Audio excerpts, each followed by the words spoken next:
So guys, finally the masterpiece Bobber Benda Nepalembok dah totally siap untuk projek tahun 2026. So abang ambil masa lebih kurang dalam 2 minggu untuk siapkan motosikal ni guys.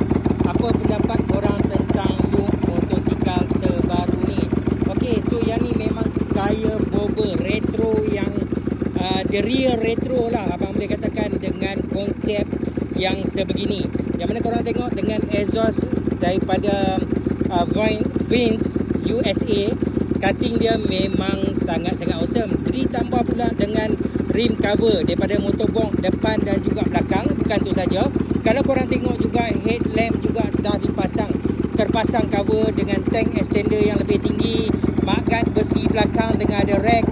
So tambah pula tu dengan ada lagi ni tempat nak letak air. So air confirm akan jadi air panas guys. Okay.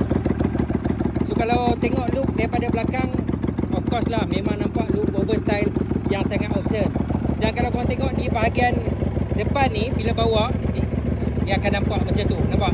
Memang super nice guys. Headlamp cover ni dia menampakkan look yang sangat retro.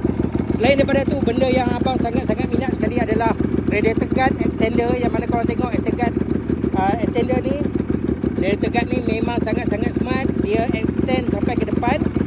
So yang ni memang betul lah bagi nampak look motosikal ni gorgeous guys. So apa pendapat korang? So tunggu full review abang tentang motosikal Benda Nepalembok ni.